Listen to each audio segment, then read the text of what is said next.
welcome to the final one of the series of Pro Day previews that we've done here at Rosbifs Rugby. If you're watching this at the start, you've got 15 other Pro Day previews giving you everything you need to know, or not as much as you need to know, hopefully, about all the sides in Pro Day. If you're at the end, well done for sitting through them. I imagine you're bored of my voice as much as I am. I've done a lot of talking on these videos, but Van are the final team alphabetically, and they also weren't in Pro Day last season because they were obviously in the top 14 last year. It was one of our best trips of last year. In fact, it was our favourite trip of last year to Stade de la Rabine, a truly unique experience. Van is a beautiful, beautiful town. It's got medieval forts, the kind of timber frame buildings. Stadium is right in, or the port is right in the middle of town, and the stadium is really, really near the port. If you do get the chance to go, Rennes or Nantes are both about an hour away. Rennes slightly quicker on the train. There's no kind of direct flights to Van. But get yourself to Les Nenettes in Les Halles, and if you it's a really good kind of combo of really good coffee, really lovely blonde beer, fantastic. If you want something a bit more niche, 5 Degrees is a craft beer shop in the middle of town that does loads of local Breton beers, craft beers. Brittany is the main theme in Van. They are proudly Breton. They kind of see themselves with closer links to their Celtic identity, the region's links to Wales, Ireland, Scotland, Cornwall, Isle of Man, the other kind of Celtic nations. They feel more connected to that than they do France.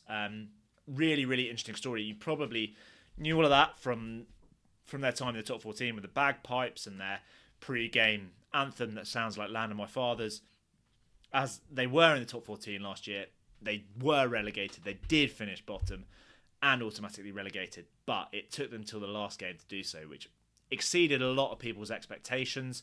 They really did put up a good fight in the top 14 last year. Rich, for that reason, has put them first. He's impressed with their signings. I think they'll definitely be up there. They're definitely contenders for the title. I wouldn't be surprised to see them finish in the top 2 and get re-promoted. I've gone for them 4th in the league because we've seen over the last couple of years the team coming down from the top 14 has kind of taken a little bit of time in the first half of the season to adapt back to Pro Day. I wonder if a lot of that group were in Pro Day for such a long time that perhaps they might not have that kind of adaptation time. So maybe they are a bit more likely to kind of get up to speed quicker.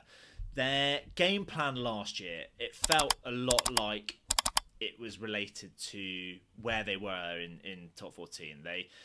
It was very pragmatic, i.e. boring last year.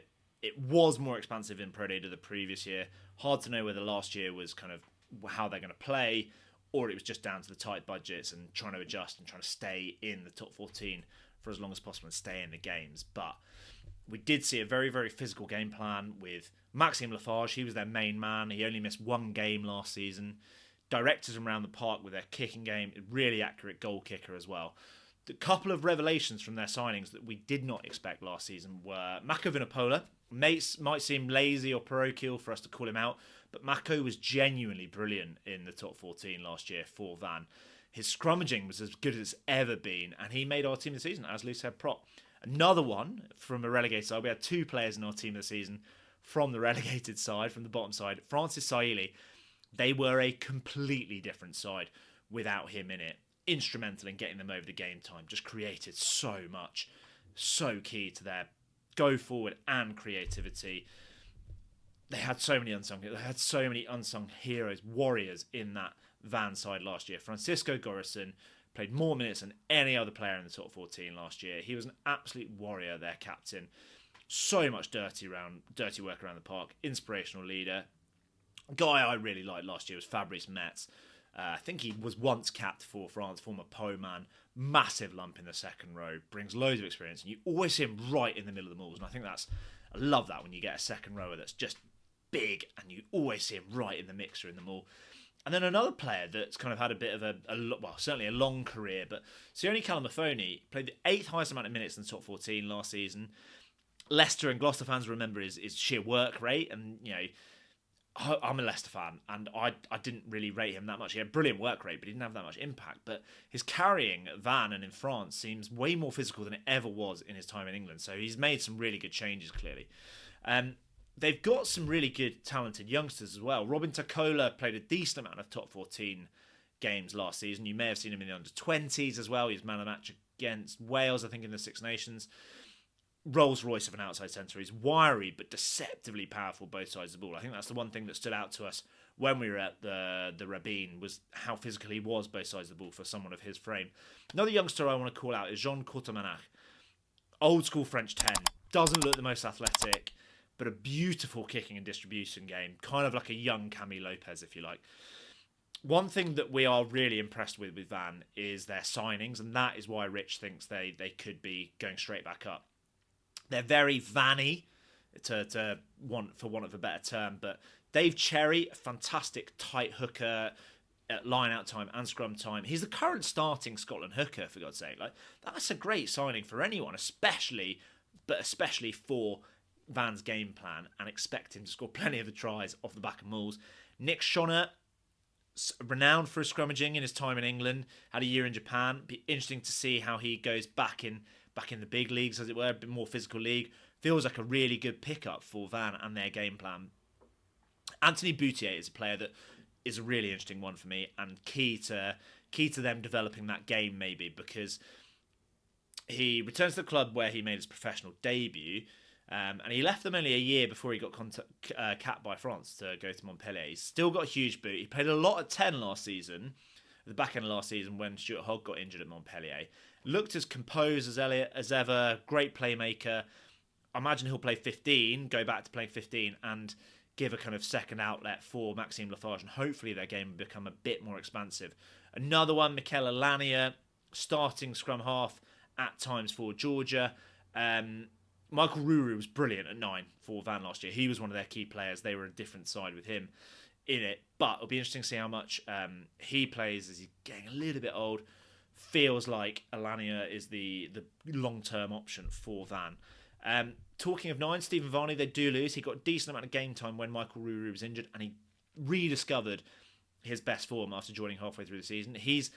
Was driving force behind some of Van's best performances last year, so it's a little bit of a shame to see him leave. I think Exeter have got a good signing with him coming back into some form.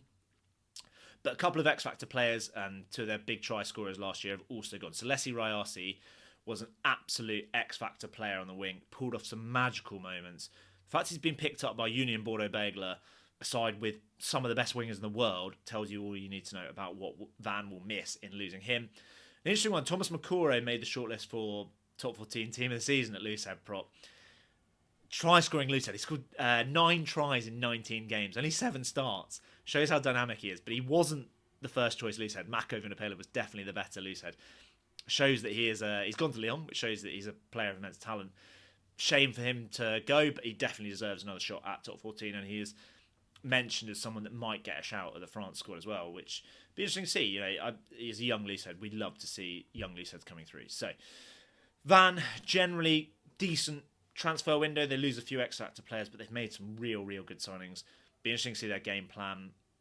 In a sentence, last year was joyously historic. Getting back to the top 14 was tough, just outside the main favourites for me.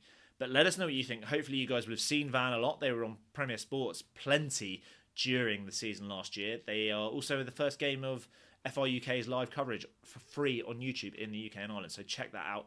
So I'm sure you've got plenty of thoughts on Van. Let us know what you think. If you've got any questions, drop them in the comments as well. Give us a subscribe for more Pro Day Dirt and Top 14 and national content from us. We are trying to give as much insight into French rugby and all the wonderful things here at Rosbifs, all in the English language as well. So please get in touch with us. We want to hear from you. Hope you've enjoyed this series of Pro Day Dirt team previews. And yeah, enjoy the start of the Pro Day Dirt season. Thanks very much.